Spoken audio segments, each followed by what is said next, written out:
Hi guys. मैं अपने इस वीडियो में आपको मौर्य वंश के बारे में जानकारी दूंगा और शुंग वंश के बारे में जानकारी दूंगा। मौर्य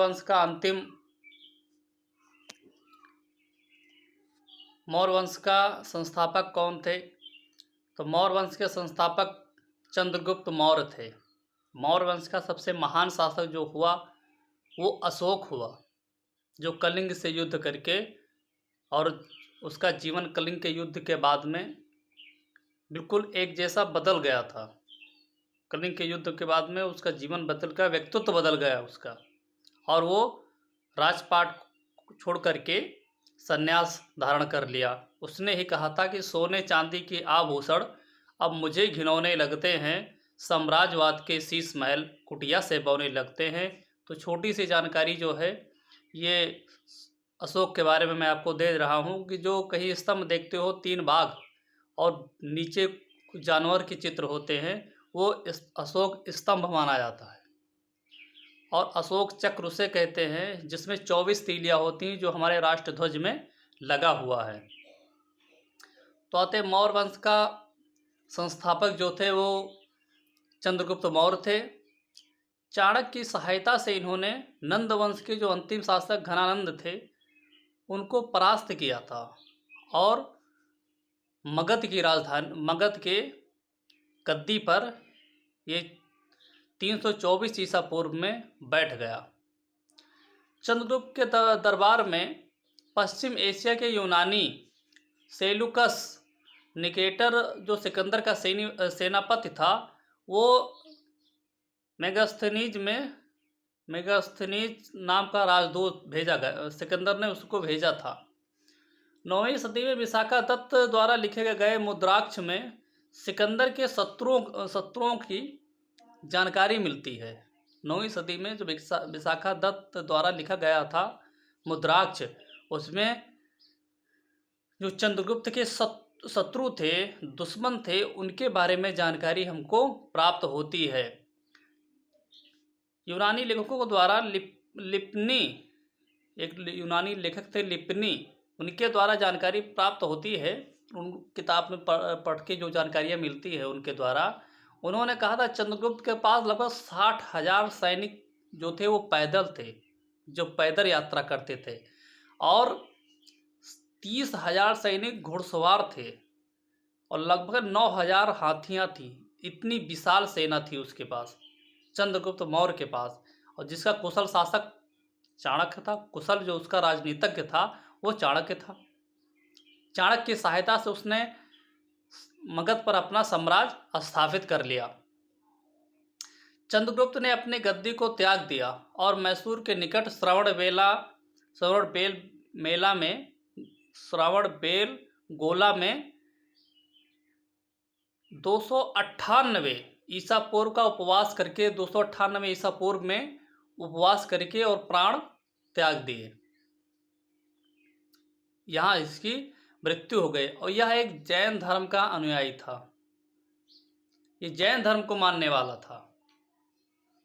ये जो था, ये जैन धर्म को, चंद्रगुप्त मौर्य जो ये जैन धर्म को मानने वाला था, और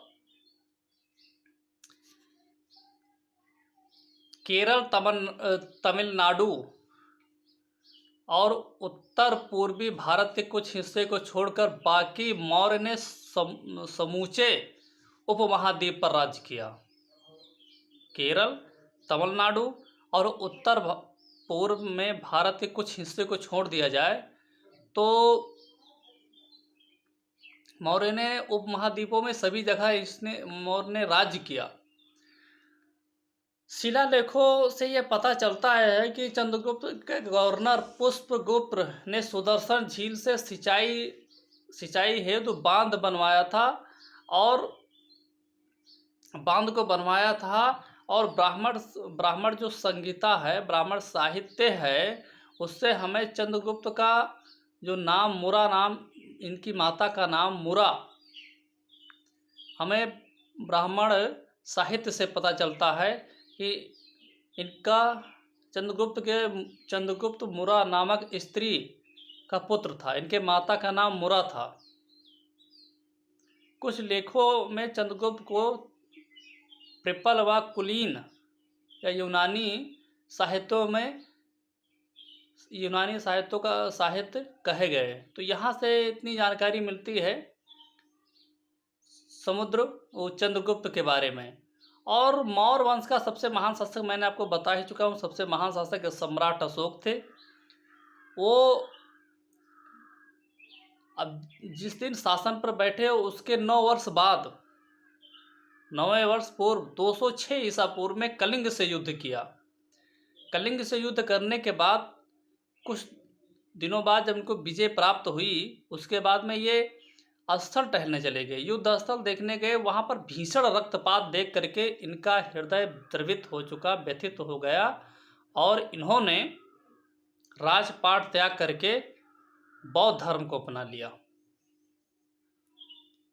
इन्होंने राजपाट त्याग करके बौद्ध धर्म को अपना लिया और अपनी जो धर्म यात्रा इनको कहते थे, धम्म कहते थे उसे। ये धम्म यात्रा के दौरान उन्होंने बुद्ध के जन्मस्थली लुम्बिनी में पूजा अर्चना की थी। बुद्ध की जन्मस्थली लुम्बिनी है, इसके बारे में मैंने आपको अपने वीडियो में बता दिया। अगर आपने वीडियो नहीं देखा तो हमारे चैनल पर जाकर चैनल को सब्सक्राइब करके और हमारे इस वीडियो को बौद्ध धर्म के बारे में सारी जानकारियाँ उस वीडियो में आपको मिल जाएंगी।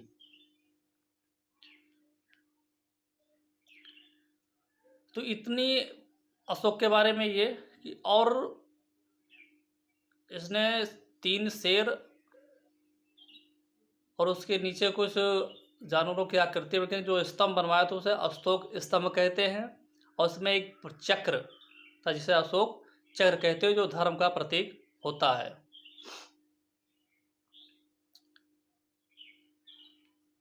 यहाँ से हम शुंग वंश के बारे में थोड़ा जानकारी, शुंग वंश के बारे में ज़्यादा जानकारी नहीं मिलती है, थोड़ी बहुत जानकारी मिलती है, जिसके बारे में मैं आपको जानकारी दे रहा हूँ। अंतिम मौर्य शासक बृहद्रथ की हत्या करके, अंतिम मौर्य शासक जो थे बृहद्रथ, उनकी हत्या करके उनके सेनापति पुष्पमित्र शुंग ने शुंग वंश की स्थापना की। शुंग ने शुंग वंश की स्थापना की और शुंग ब्राह्मण थे। शुंग जो थे वो ब्राह्मण थे। उन्होंने अपनी राजधानी विदिशा बनाई थी। जो अपनी राजधानी बनाई थी वो विदिशा बनाई थी। कालिदास के पद मालविका अग्निमित्रम में शुंग शासन का चित्रण किया गया है। पतंजलि पुष्पमित्र शुंग हेतु अश्वमेध यज्ञ किया था। पतंजलि जो थे, ऋषि जो थे पतंजलि और पुष्पमित्र ने शुंग वंश के लिए अश्वमेध यज्ञ किया था। अश्वमेध यज्ञ के बारे में सबको जानकारी है कि वो समस्त राज्यों को अपने राज्य में मिला लेने के लिए अश्वमेध यज्ञ किया जाता है, जो भगवान राम ने किया था। पुष्पमित्र के बाद उसका पुत्र अग्निमित्र शासक बना, जो कालिदास के नाटक का नायक था। पुष्पमित्र के बाद उसका पुत्र अग्निमित्र शुंग वंश का एक शासक बना, जो कालिदास के नाटकों का नायक बना।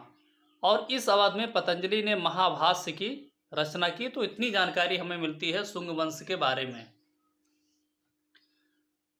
मौर्य वंश, अगर आपको अशोक के बारे में और जानकारियाँ चाहिए तो कमेंट करके आप बताइए। मैं अशोक के बारे में पूरी जानकारी दूंगा और आप मुझे इंस्टाग्राम पर भी फॉलो कर सकते हैं। अगले वीडियो में मैं आपको गुप्त वंश के बारे में जानकारी दूंगा। गुप्त वंश के बारे में थोड़ी बहुत जानकारी मैं आपको बता दूं कि गुप्त वंश का संस्थापक जो था वो श्रीगुप्त था। उसका पुत्र घटोत्कच आगे चल के उसने शासन किया और इसमें कई शासक हुए, सारे के डिटेल में नाम दूंगा और पूरी जानकारी गुप्त वंश के बारे में मैं आपको दूंगा। तब तक के लिए नमस्कार। चैनल को लाइक कीजिए, सब्सक्राइब कीजिए, बेल आइकन जरूर दबा दीजिए, अगली वीडियो में आपको प्रोवाइड करवा सकूं। धन्यवाद, नमस्कार।